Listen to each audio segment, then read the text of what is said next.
Μια πέτρα λέβητα είναι δύσκολο να ταλαντευτεί. Θα χάσουμε χρόνο, χρήμα και ενέργεια προσπαθώντας να αφαιρέσουμε την νεοτροπική πέτρα λέβητα σε συσκευές μπιτ, κύπελα, άρωτρα. Αυτός είναι συχνά ο λόγος, για παράδειγμα, για να χαλάσουν οι μηχανές ατμού ή καφετέριας. Τα απρόβλεπτα έξοδα είναι όλα δυσάρεστα για εμάς. Είμαστε στο διαμέρισμα της Σόφη, επειδή ο Πάβελ Βλαντιμίροφ, εκπρόσωπος της software, λύνει αυτό το πρόβλημα.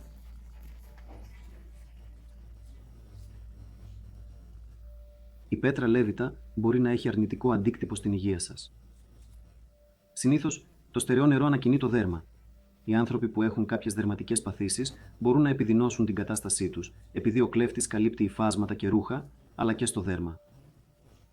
Επιπλέον, η διατάραξη της πέτρας λέβητα σε οικιακές συσκευές αυξάνει την κατανάλωση ηλεκτρικής ενέργειας. Αλλά τώρα έχετε μια λύση στο πρόβλημα και μπορείτε να μειώσετε τη διαταραχή της πέτρας του λέβητα χάρη στην αδιάβροχη συσκευή SW1000. Υιοθετεί έναν ασφαλή και μη χημικό τρόπο εργασίας. Και το πιο σημαντικό, μπορείτε να το εγκαταστήσετε εύκολα και γρήγορα. Το μόνο που πρέπει να κάνετε είναι να τοποθετήσετε την αδιάβροχη συσκευή πάνω από το πλαίσιο. Το άλλο πράγμα που πρέπει να κάνετε είναι να ρυθμίσετε αυτές τις βίδες. Και πότε μπορείτε να ξεκινήσετε τον τεμαχισμό.